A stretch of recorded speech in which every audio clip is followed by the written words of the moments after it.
Earlier this week, Fort Worth suffered a heartbreaking tragedy.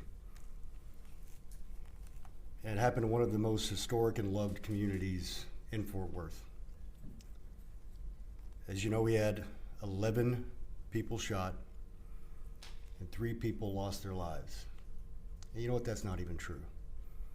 They didn't lose their lives were taken from them violently and senselessly. We at the Fort Worth Police Department, along with everyone at the city of Fort Worth, took this personally. Our officers from multiple units, including our homicide unit, began working around the clock to bring those responsible to justice. With assistance from several units, such as our gang unit, our real-time crime center, our direct response unit, our patrol officers,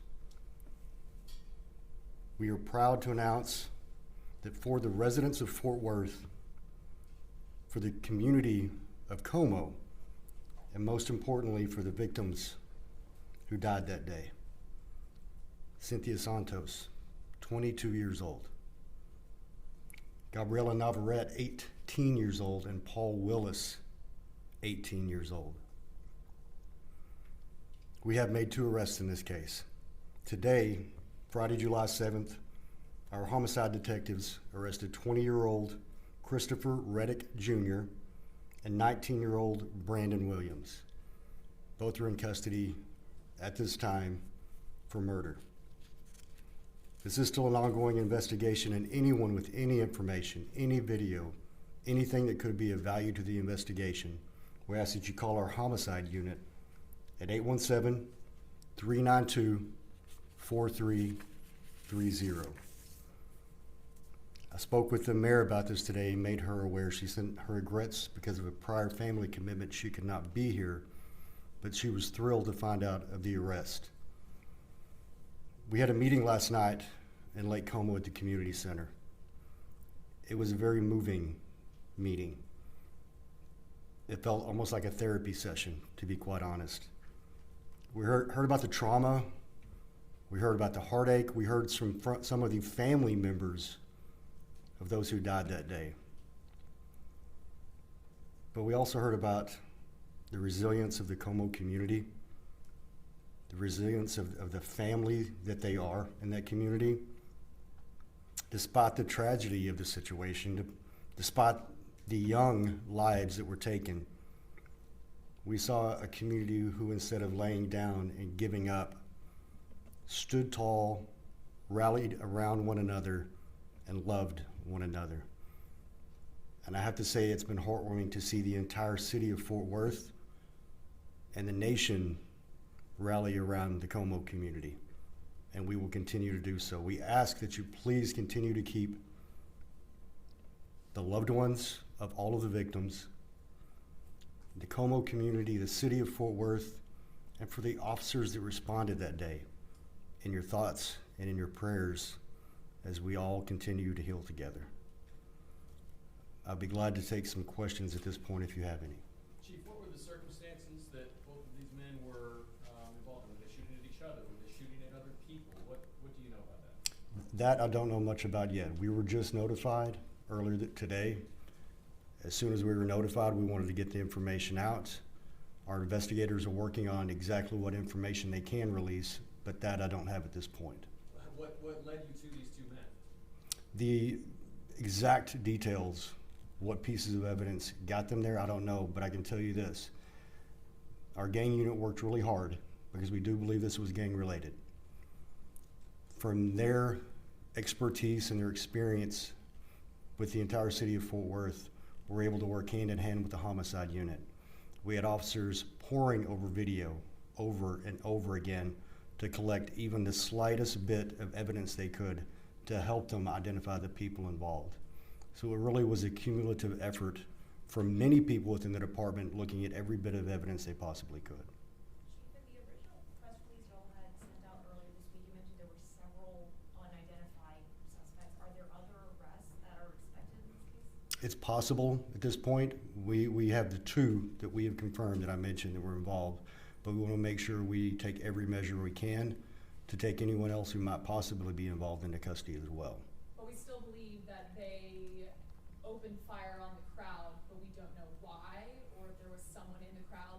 targeting? My understanding, immediately prior to the shots, there was some type of an altercation. I don't know specifically who they were shooting at, but there's a potential that altercation is what initiated the violence to occur. Are these guys from Fort Worth? From Fort Worth, yes. Were they arrested in Fort Worth? That's my understanding. At their home? I don't know the exact location. Okay. Did either suspect agree to be interviewed by homicide detectives? I'm sorry? Did either suspect agree to be interviewed by homicide? I understand that they were interviewed. I don't have the details of the interview, unfortunately, but they did speak with detectives. Was the altercation between the two of them or with somebody else? I'm not sure on that one, Jason. You confident these were the only two people who fired guns that night? We believe that they were two people that fired guns, but I'm not ready at this point to say they were the only ones. Chief, this adds to the list of people in this age group just this year alone that's been involved in gun violence. What do you say to the young people in our city in this age group when it comes to the gun violence that we're seeing? There is so much more to live for. There is so much more value that should be placed not only on the lives of the potential victims, but on themselves as well. It seems, unfortunately, the only conflict resolution skills some are using involve a gun. It doesn't matter how minor an altercation may be, someone pulls out a gun, and then maybe someone else pulls out a gun, and it ends in death and tragedy. What I'd like to say to them is they're so young, they have so much to live for. Just take a moment. Councilmember Jared Williams is here with us today, and you've heard of the 1 Second Collaborative, but you may not really know what's behind that name. Just take 1 second. Just take a breath. If the first thought you have is to turn to a gun, just take 1 second. Make another choice. Live to see tomorrow. Do we know if they were at the large gathering before the altercation, or they showed up, went to go get firearms and came back? Do we know anything? My understanding is they were there. Exactly where they retrieved those weapons, I'm not sure, but they had been at the event, yes. I'm sorry.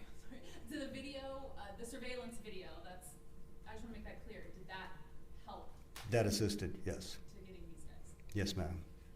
You had officers there, you were part of the security plan for the Como Fest, you had officers in the area, in the neighborhood for the party that happened afterwards. Why didn't you break up the gathering that was in the street in those after hours? You know, that's a very good question. I'm glad you asked that one. This event has been going on for many years, and there have been different methods of working with the Como community to find a way to make sure people can have a great time, but also be safe while they're there. We had officers in the immediate area. We had some stage at other locations for a quick response to any issues we might have had. The event we saw this year was much like what we saw last year, where we didn't see the violence. This year, unfortunately, somebody chose to grab a weapon and make it a violent situation. One of the things we discussed last night at the meeting at the Como Community Center is how this event needs to look going forward. Changes will be made. It is something we've discussed internally, and last night the Como community made it loud and clear that they want to be part of that discussion and they want to see changes too. So going forward, we don't know exactly what the event's going to look like. There will still be a parade on July 4th. We're talking about the Como Fest event, which happens prior to what you saw in the footage that's been released. But that after party, if you will, that's not going to look the same. Will those changes that you apply to the Como Fest, will those be applied to any event throughout the city? You know, just like every community in the city of Fort Worth, every community is unique. Every festival, every event we have is unique. And what we do is look at each specific event to see exactly how it needs to be tailored for the safety and enjoyment of everyone involved.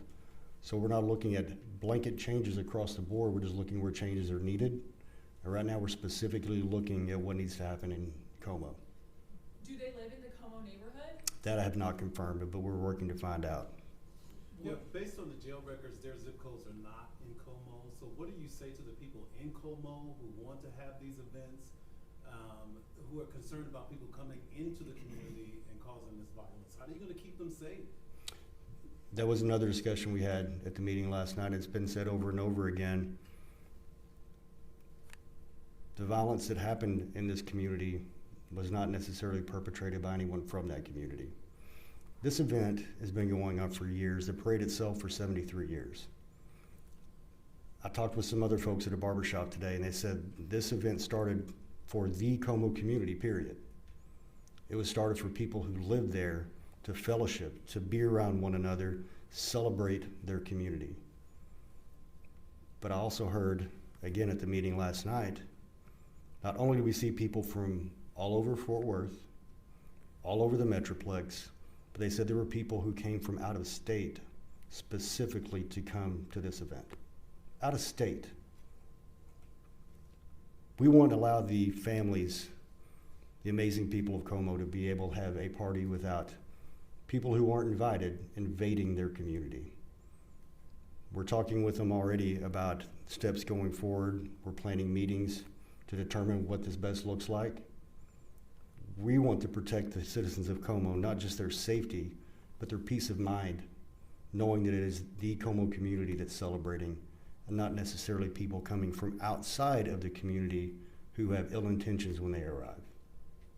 What do you say to the parents or family members or anybody that has a young child, even close to this age, who this might scare to go out and spend time with, their neighborhood, their city? How do you tell them that it's gonna be okay? I think instead of my words, one thing they could do is look at the way the Como community has responded. They lived it. They lived this, unfortunately. And all I have seen out of them is what I've always seen in Como, which is that love for one another, the strength, the unity, the togetherness, the celebration of their historic community and of one another. In addition to that, I would like to ask everyone, be aware of your surroundings. Situational awareness is critical. And if you see anything that looks funny, that sounds funny, that you think may turn into something dangerous, please call us. If you see something, say something. That's where the partnership with the police department and the community is absolutely vital. What we don't want is people to feel too scared to even leave their homes. But we hear stories about that across the nation, where people have anxiety, depression, because they're afraid of what they might face when they go to a grocery store, a house of worship, when their kids leave for school. Como is no different. They want the same things out of life as everyone. They see the same news broadcasts about tragedies across the country. But as I said before, they are standing strong. They are leaning on one another. They are helping the entire community get through this together. And I have to say that from the Fort Worth Police Department to the entirety of the city of Fort Worth, every resident everywhere across the entire city, we are absolutely committed to doing everything we possibly can to keep the citizens of Fort Worth safe, to make all of our residents feel safe. We have officers who do so much every day, put so much on the line to come in, oftentimes for people they don't know, and they're willing to make the ultimate sacrifice to protect those people, and we will continue to do so.